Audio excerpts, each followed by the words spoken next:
single mother, working 2 jobs with no health benefits, overwhelmed by student debt.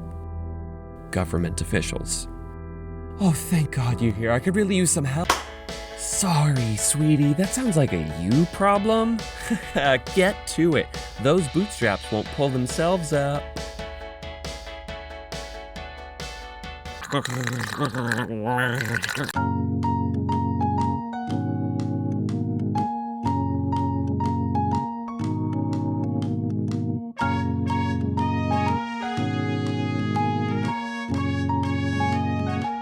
Hey y'all, welcome back. We all find ourselves in dire straits at some point. Those are emotionally draining and vulnerable times for any person, and as anyone who's ever consoled a friend will tell you, the least productive and cruelest thing you could do is tell the person that their strife is their fault. Sadly, most government officials and political pundits in the US do exactly that. I call these folks choice reductionists, and although I'm making up this word, know that these people are very real. They exist everywhere in politics, from talking heads to senators, and they're on both sides of the aisle. In this video, I intend to identify and dismantle this destructive mindset. I'm going to define this new word of mine, share examples of its impact, and point out how it's an unproductive and harmful ideology. Without further ado, let's go.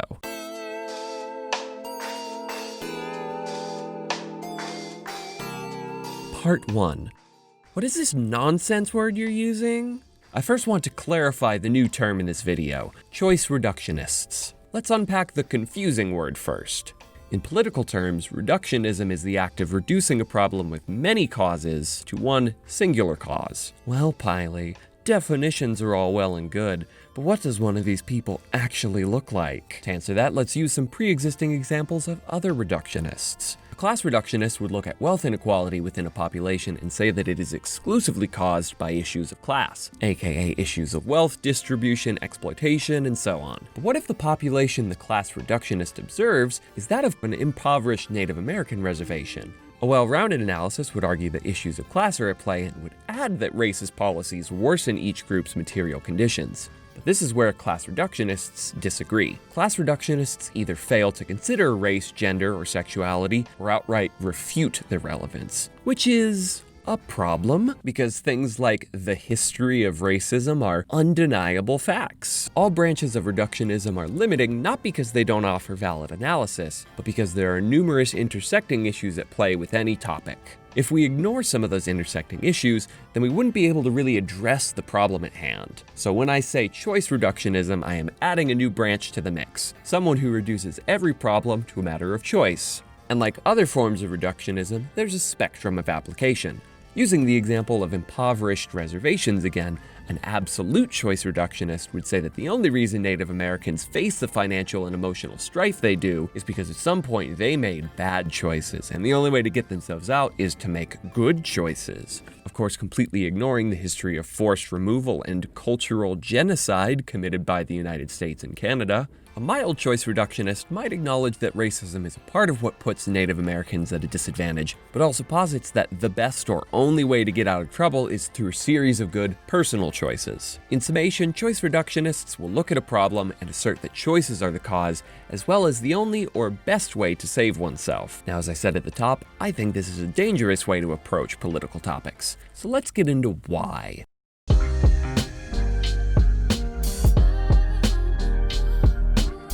Part 2. The worst kind of reductionism. A moment ago, I listed several already recognized types of reductionism, and though I disagree with all of them in their most extreme forms, they at least have a systemic critique to bring to the table. Other reductionists disagree on which systems are in place and which systems do the most harm, but they all recognize that there are systems in place, whether in legal form or implicit in our culture, that screw people over. Choice reductionists, though, are the worst kind of reductionists, specifically because they ignore or refute the role systems play in disadvantaging communities. And I want to make my point crystal clear here in case any skeptics try to misrepresent it. Personal choice and personal responsibility are important parts of life for any adult. If I mess up at my job or don't fulfill promises I made to friends and family, it's important for me to take ownership of those mistakes, and by owning up to them, I'm able to grow moving forward. And it's cool to be able to personally choose my occupation, not forced to be a carpenter or some such just because my dad and his grandfather were. That's neat. My qualm isn't with the concept of personal choice, but with the guiding ideologies of choice reductionists who seem incapable of or opposed to explaining a phenomena as a predictable result of a given set of circumstances, and therefore can only respond to a reoccurring systemic issue by yelling at the people impacted by that system, saying, "Just make better choices, dummy." They are not only wrong, but by ignoring systemic critiques, they offer no structural help to disadvantaged people. To explain, let's look at an example from one of the worst offenders of choice reductionism, Ben Shapiro. If you had to work more than one job to have a roof over your head or food on the table, you probably shouldn't have taken the job that's not paying you enough. That'd be a you problem. In this clip, Ben was talking about a chunk of US citizens who work multiple jobs. He argues that these folks need only blame themselves for needing two jobs, but let's ask, why might someone need a second job? Oh, let me count the ways. Due to regulations regarding benefits for full-time employees, a lot of minimum wage jobs will cap workers' hours below full-time at like 25 or 30 hours, so the companies don't have to provide benefits. And since the price of existing in most cities requires at or above full-time income, some folks need a second job to make ends meet. Now, why do people need so many hours of work to get by? Well, wages have stagnated in the US since the 70s. Meanwhile, the cost of living has skyrocketed, so a lot more hours are needed to get by. Now, why might someone need minimum wage instead of seeking out a better paying job? Well, it could be that you wanted to pursue a good career, but that your family didn't have the money to send you to college, and the debt you would have built up was too intimidating. It could also be that America lost a lot of good jobs in trade deals orchestrated by rich folks so they could save money.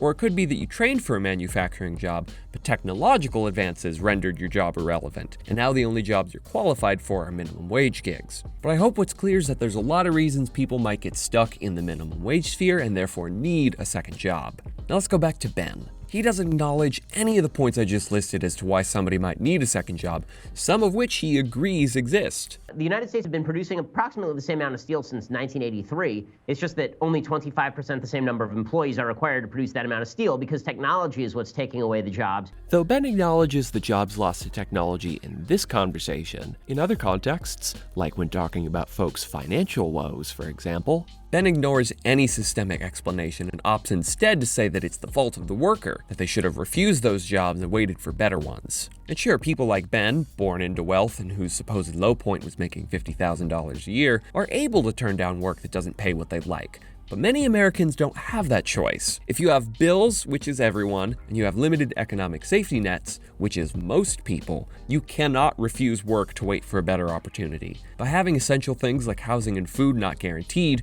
you have to be working to survive. Ben exposes himself as unwilling to accept that someone needing more than one job might be in that position for some reason outside of themselves. And why is this a problem, you might ask?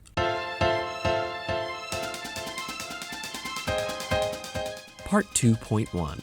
That's not how the world works! We can debate what systems exist and how prevalent those systems are until the cows come home to roost. But we're doing a disservice to disadvantaged folks if we act like no systems of disadvantage exist and instead tell them it's all their fault. That line of thinking offers no tangible help. Let's go back to the reasons I used earlier. If so many jobs in your area don't offer enough hours to live off of, what good does Ben's shaming do you? If you went to trade school for manufacturing but lost your job to technological advances, what good does Ben's shaming do? Nothing. It provides you no help. Bringing manufacturing back to the US, regulating the gig economy more strictly, or pro-union legislation might help folks no longer need two jobs to survive. But telling folks it's purely a personal problem gets in the way of improving lives like theirs on a large scale, because it either obfuscates the conversation to the point where systemic critiques are non-existent or irrelevant, or offers solutions that are entirely reactive instead of proactive.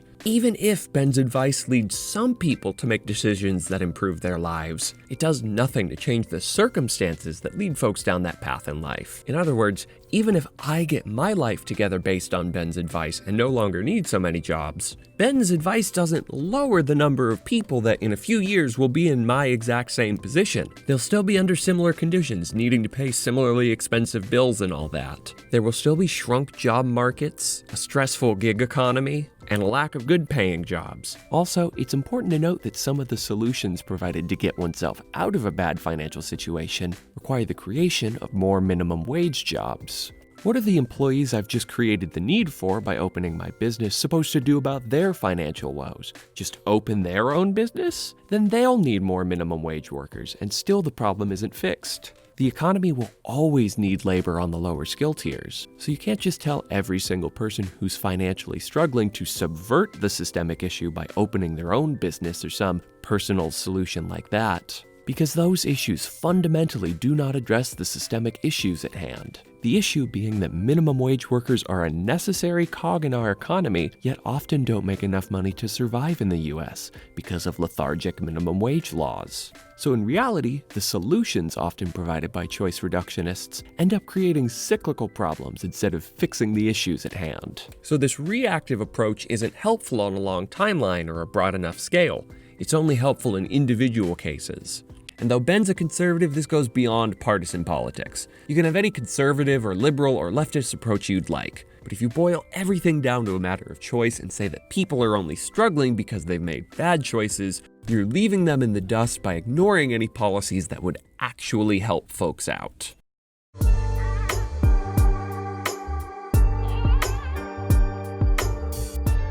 Part 3. Some other examples.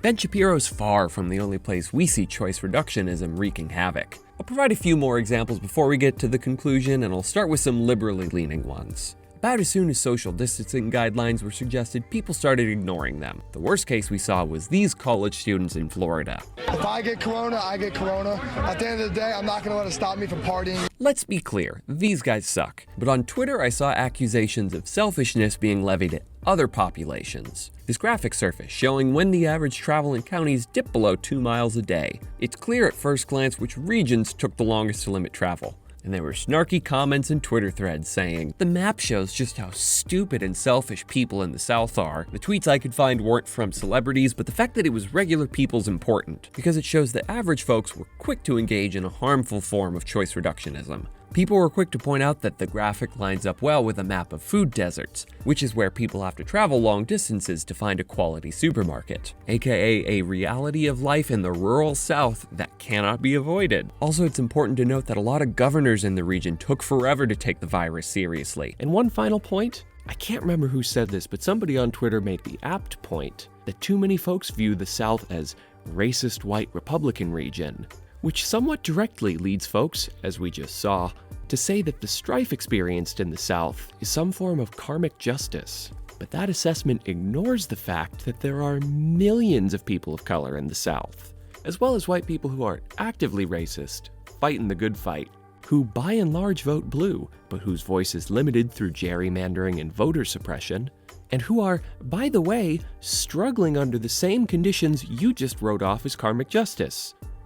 And I mean the general you, not you specifically, listener. So to boil the average daily travel down to Southerners are choosing to go out is ignoring the difficult realities of life for rural Southerners. And once again, this form of choice reductionism doesn't advocate to alter the function of life for rural Southerners, but instead just blames people for the circumstances they're placed into. Entirely unhelpful. Pretty cringe if you ask me. I want to use this next example as a thought experiment of how policymaking could have been worsened by a choice reductionist approach as we look at America's opioid epidemic. On one hand, it's the result of Purdue Pharma downplaying the addictive risk of OxyContin so they could sell more product, which the company managed to rake in tens of billions off of, while overdosing on their addictive drugs have led to the death of about 500,000 US citizens. And secondly, due to deindustrialization of large swaths of the Midwest, a lot of former mining or factory towns have become hotspots for black market trade of opioids, bringing with it even more death via violent crime and, due to unsafe needles, the spread of STDs. It's not only an epidemic of addiction, but one that creates lucrative black markets in towns without many other financial options. Thankfully, we seem to be responding to the epidemic by addressing the roots of the cause, as in holding pharmaceutical executives accountable, providing clinics and halfway houses to help people get off it, and there are pushes to bring good jobs back so towns aren't as vulnerable to the black markets. But let's imagine for a second that we approach the problem like a choice reductionist would. How would that change policy? Given the examples we've looked at so far, it would mean we'd do absolutely nothing. We wouldn't sue the executives involved, we wouldn't provide any more clinics to help, and we would dismiss the claim that something in the job market impacted this. The real solution, a choice reductionist would say, is that addicts need to simply stop being addicted to opioids. Those lazy addicts need to just get their life together and make better choices. What are they doing, just sitting around waiting for a handout? Pull yourself up by your bootstraps, lazy bum. Now, I hope that's as painful to hear as it was for me to say, but in the case of the opioid epidemic, I hope it's clear to even my biggest skeptics out there that addressing a systemic issue like this through the lens of just make better personal choices doesn't lead to the best outcomes and in fact would actively stall attempts to make things better. Next up, some public schools in the US have started to provide free meals to students, which I think is neat, but apparently, unbeknownst to me, is actually communism. We're giving them free food, free emotional support. That's dangerous. That's communism when you think about it. While Rebecca may represent a fringe approach, plenty of people on the right want nothing to do with publicly funded lunches. By the way, great to have you back, Ben. Now listen, I'm all for policies that can lead to the strengthening of a bond between a parent and a child. But people like Ben act like parents who struggle to feed their kids are choosing that lifestyle. According to a Federal Reserve study, 39% of adults would struggle to manage a $400 surprise expense. For a lot of the reasons we discussed earlier, like lethargic minimum wage laws and bad job markets, money is clearly hard to come by. And if $400 isn't readily at their disposal, how would they have $400 to $600 per child per year ready for lunches? But you see, any data I pull would be irrelevant because the people making these arguments don't care. They don't see financial struggles as valid. Ben in particular goes on to vilify people in financial ruin. If you're a fully capable adult and you're not taking care of your child, you have committed the gravest sin that you can commit on this earth. Ben is no longer just ignoring systems that hold people back. He's saying that the victims of those systems have committed a sin, going on to suggest that kids be taken out of households that can't afford lunches. First off, when folks house a kid from the foster care system, they usually get a stipend. So why can't we just invest that money into the family you're so ready to pull the kid away from, Ben? Also, why in the world is putting the kid in the foster care system preferable to just giving them lunch? That just makes no fucking sense. And secondly, not having the means to meet Ben Shapiro's standards of caring for a child is often not a choice. People don't choose to have medical premiums and other bills cost so much, or to be living paycheck to paycheck. And even if a parent could cut everything out of their lives to provide food, it's not a choice parents should have to make. Charles Booker, at time of recording a member of Kentucky State Legislature, has in the past rationed insulin to feed his family. While some people might choose to focus on what a brave and wonderful dad he's proven to be, my immediate thought when I read this was, we don't have to live like this. I mean, it's just bullshit. Ben says he'd rather starve before his kids go hungry, but he acts like that's the only alternative. You know, Ben, we can help folks so they don't have to starve themselves. It's a thing we have the capacity to do. But by failing to acknowledge systems in place that keep parents from being able to feed their kids, Ben fails to advocate for any policy that would help these families remain happy and whole, instead taking the side of splitting them up and undoubtedly causing misery. Which I guess makes sense if you, like Ben Shapiro, just fucking hate poor people. I want to finish off this section with a silly example focusing on the videos game industry. As gaming became more mainstream in the early 2000s, the industry started to lean towards profitability. This led to our current state of gaming affairs, where single-player games offering one playthrough are less profitable than multiplayer games with microtransactions, because those bring in more money than a single purchase and make those stockholders nice and happy. We saw this in action when EA shut down Visceral Studios, which had been making a number of quality single-player experiences, over disputes about how to approach the next Star Wars game. EA cited fundamental shifts in the marketplace, which while vague we can assume means they wanted to microtransaction the shit out of it. When Visceral got closed, there was an uproar in gaming circles. One of the louder voices in the community, Penny Arcade, made a comic in response. The character of Tycho, a stand-in of sorts for the author, said of an EA executive, "Literally the only thing I know about you is that you destroy things. Jobs, art, I mean, where should I even start? What you did is bad for games, bad for gamers, and trying to frame it as anything other than cowardice is offensive."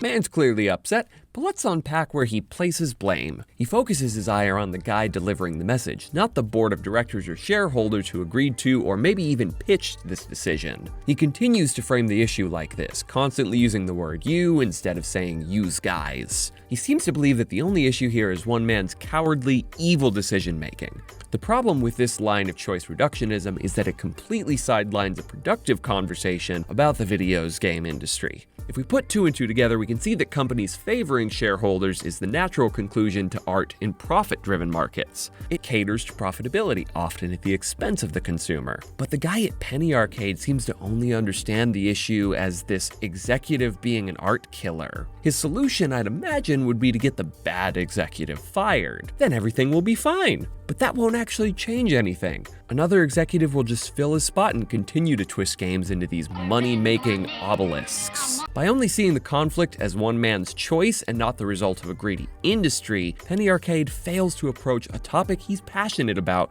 in a way that could ever lead to meaningful change.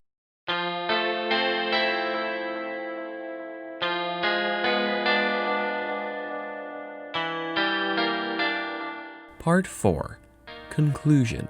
If I were to leave my viewers with one takeaway, it wouldn't be to encourage people to divorce themselves from personal choices. It's important to take your life into your own hands and make choices that benefit your well-being. Ask that person out, quit that bad habit of yours, and take steps to improve your standard of living. But don't let the importance of personal choice blind you from recognizing that choice isn't always the antidote. There are complex systems impacting every aspect of our daily lives, and overcoming them is harder than just making different choices. And understand that the worst way to approach a political issue is by saying that folks just need to make better choices, or get good, as my gamers in the audience would say. If you made it to the end of the video and still believe that telling people to make better choices is the best way to fix things, then I'll just let the Jumpman set you straight.